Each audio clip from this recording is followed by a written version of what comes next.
All right, everyone, welcome back. We're going to be going over the fractal nature of liquidity. Now, we know that structure is fractal. We know that we can find structure within structure. Well, it's the same thing with liquidity, right?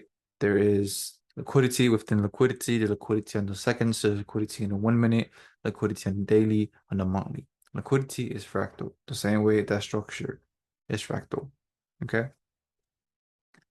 So let's say we have some equal lows here.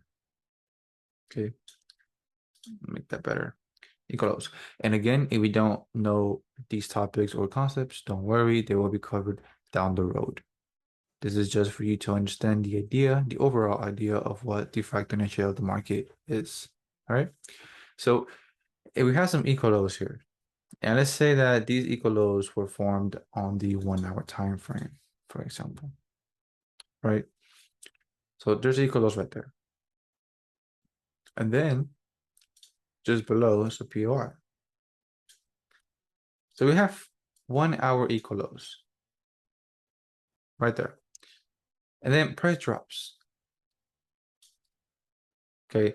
And then let's say it came into a POI that you thought that price was going to go up from, right?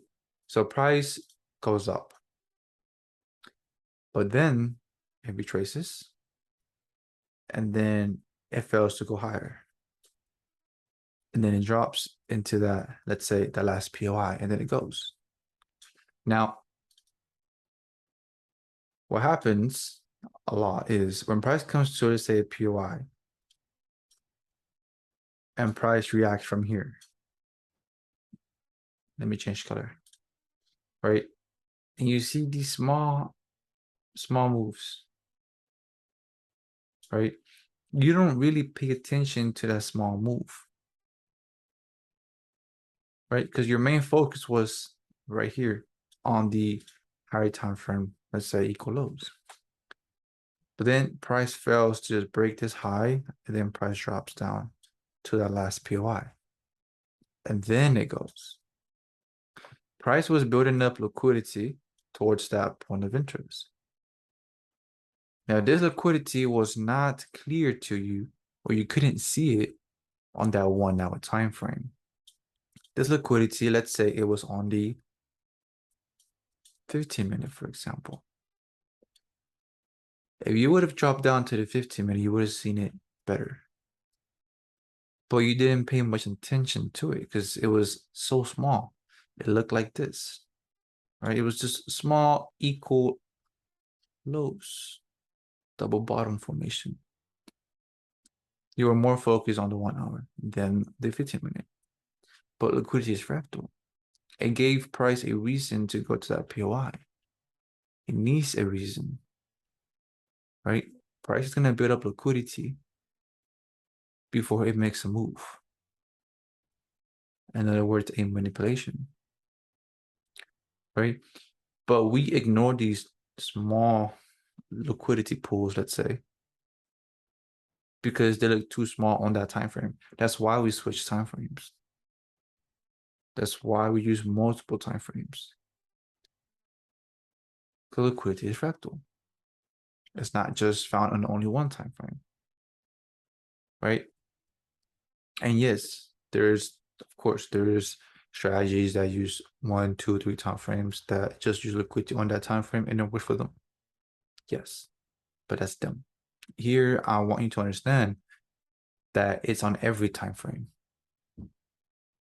The same way that the structure patterns are in every time frame, liquidity is on every time frame, weekly, daily, second time frame.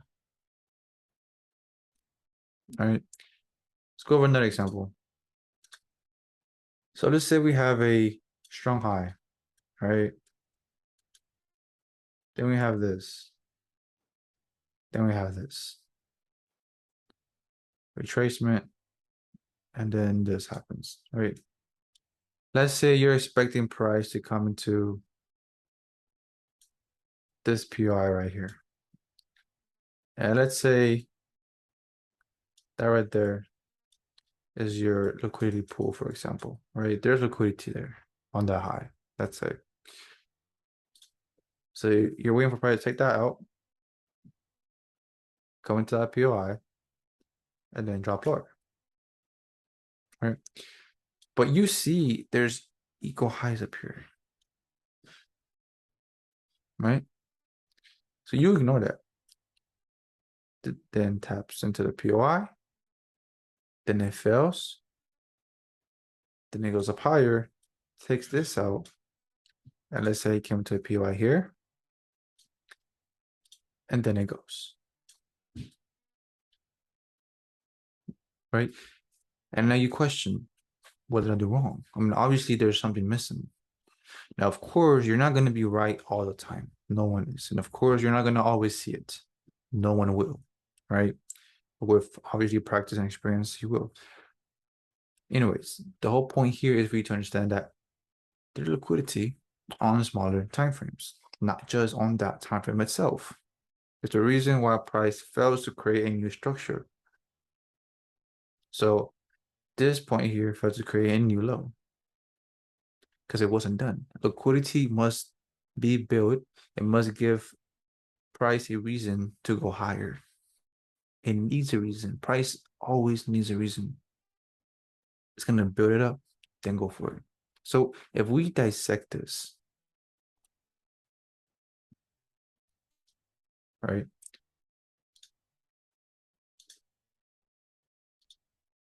Change colors here. Let's say price takes out this high. Okay. If we look into liquidity, okay, trend line, sure.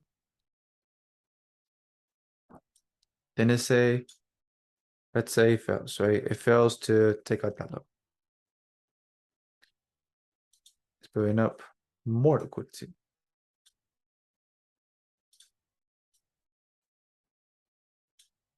Given the reason. Now this, let me change color on it actually.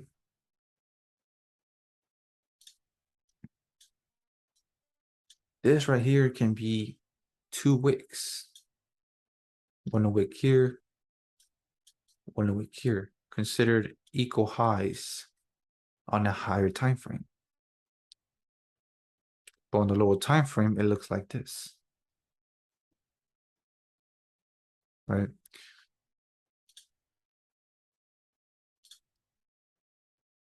So liquidity is fractal, right? That's why we switch time frames. We don't just stick with one or two. We need to switch back and forth. Now, of course, again, we're not going to always be right, and we're not going to always see it. Now, there is rules in place and whatnot, but that's something that you're going to learn down the road. You're only understanding and learning the overall idea of what fractal is. But no, liquidity is fractal. No, that structure is fractal. And it happens on every single time frame. Right? There's always a reason why price does what it does. Right? If price did this and it didn't do that, there's something missing. Eventually, you missed something, or you didn't see something, or in that time frame it wasn't clear. Right?